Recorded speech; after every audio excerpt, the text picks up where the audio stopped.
जय श्रीमन नारायण। ए पर जे टिप्पणी हम करे जा रहल बा रामा अनुजदास श्रीमान गट्टू वेणुगोपाल स्वामी जी के द्वारा दिहल गयल बा। अध्याय 18 मोक्ष संन्यास योग, श्लोक 10। न द्वेष्टि अकुशलं कर्म कुशले न अनुषज्यते त्यागी सत्वसमाविष्टः मेधावी छिन्न संशयः। ओम। गीताचार्य श्री कृष्ण परमात्मा अर्जुन समेत हमनी सबके मोक्ष संन्यास योग सिखा रहल बानी। परमात्मा कह रहल बाड़न की अर्जुन जे सात्विक प्रकृति के होला ऊ लोग बिना कोनो परिणाम के उम्मीद कइले सब वैदिक संस्कार करेला। ई तरह से ऊ लोग सात्विक त्याग के अभ्यास करेला। ऐसन सात्विक त्याग से ऊ लोग आत्मा, परमात्मा आ प्रकृति के तीनों वास्तविक के पूरा ज्ञान प्राप्त करेला। एकरा अलावा उनकर सब आध्यात्मिक संदेह दूर हो जाला। ऐसन लोग पसंद के भावना राखी, जैसे कि कुछ काम पसंद और कुछ काम ना पसंद। संयोग से अगर ऊ लोग कुछ खास काम आ कर्म इच्छा उन्मुख कर्म भी करेला ता ऊ लोग से नफरत ना देखेला। यही तरह से अनिवार्य कर्तव्य के रूप में निर्धारित कर्तव्य के निष्पादन करत घड़ी भी ऊ लोग में ओकरा से वैसे ही लगाव बनावेला, मतलब कि ऊ लोग ऊ चीजन से प्यार ना करेला। ई तरह से सात्विक त्याग करे वाला लोग हर तरह से आसक्त या विरक्त से परे रहेला।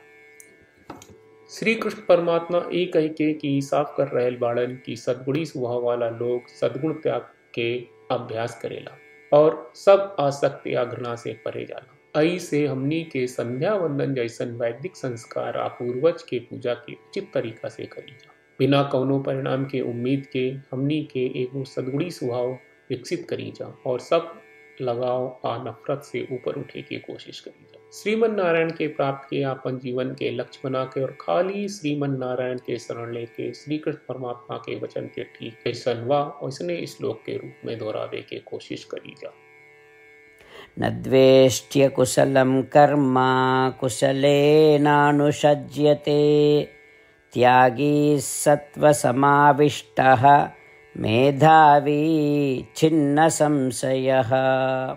श्रीमद् भगवत गीता का पूरा सार श्री कृष्ण परमात्मा ने अध्याय 18वें के श्लोक 65 से 70 में 8 काम करे खातिर दिले बाड़े। श्री कृष्ण कहले हम ओ लोगन से प्रेम करनी जो लोग इन 8 बातन के मान तारे। हम ओ भक्तन के हर तरह से रक्षा करब।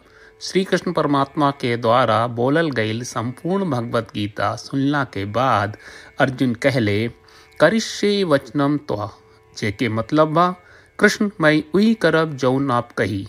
यही कारण बा श्री कृष्ण अर्जुन के हर तरह के सफलता आ विजय प्रदान करेले। आई परमात्मा के आपन व्रत देई कि हमनी के ये 8 गौ कर्म के पालन करी जा। ई वचन परमात्मा के देवे से बड़न कौनो पूजा तपस्या यज्ञ नहीं। हम 8 प्रण कहब जौन हमनी के करे के चाहिए। आप सब कृपया इन्हन के आपन दिमाग और दिल में सोची। श्री कृष्ण के आपन वचन देवे के ई तरीका में हमनी सबकी कल्पना करे के चाहिए कि श्री कृष्ण का चेहरा खुशी से चमकत बा और खुशी के एहसास करत बा। जय श्रीमन नारायण। यहाँ हमनी के 8 वादा बा।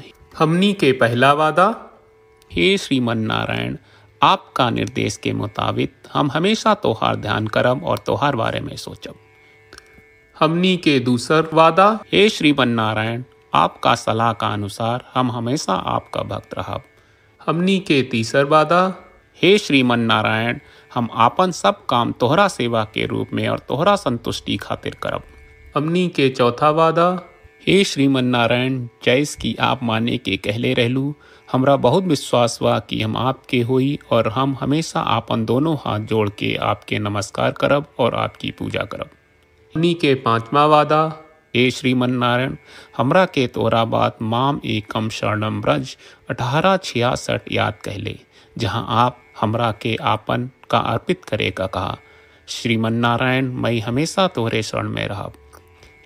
हमनी के छठवा वादा। हे श्रीमन नारायण, हमरा के तोहरा बात माँ सुचहा 1866 याद कहले कि आप हमनी के शोक ना करे का आश्वासन दे रहे बड़े, हम अब और शोक ना करब। हमनी के सातवां वादा। हे श्रीमन नारायण, आपने हमरा खातिर श्रीमद् भगवत गीता के वितरण करके हम सब के कृपा कहले और आशीर्वाद दहले बा। हम वादा करत बानी कि रोजाना कम से कम एक श्लोक पढ़ब या सुनब। हमनी के आठवां वादा। हे श्रीमन नारायण, आप गीता के पूरा मानवता तक ले गयलू। हम गीता में आपके दिव्य वचन के उन भक्तन तक पहुँचावे के प्रयास करब जे गीता से अपरिचित बा। हे श्रीमन नारायण, हम उई करब जौन तू करे का कहब। हम ऐसन व्यवहार करब जैसन आप चाहत बानी और हम खाली आपका खातिर काम करब। श्रीमन नारायण के रोज आपन वचन देहल कि हम ओइस करब जैस आप कहत बानी, ई अपने आप में बड़न पूजा बा। श्रीमन नारायण, करशे वचनम त्वा। श्रीमन नारायण, हम तोरे निर्देश के मुताबिक काम करब। सर्वम श्री कृष्ण अर्पणम अस्तु। जय श्रीमन नारायण। न द्वेष्टि अकुशलं कर्म कुशले न अनुषज्यते। त्यागी सत्वसमाविष्टः मेधावी छिन्न संशयः। ओम न द्वेष्ट्य कुशलं कर्म कुशलेनानुषज्यते। त्यागी सत्वसमाविष्टः मेधावी छिन्न संशयः। जय श्रीमन नारायण। सब भक्त लोगों से विशेष अनुरोध बा, जीवन में हर चीज में हमनी के तत्कालिक और प्रभावशाली परिणाम की अपेक्षा रहला। एकरा खातिर आइए रोजाना 1 मिनट के समय निकालल जाए और नारायण आश्रम पढ़ल जाए।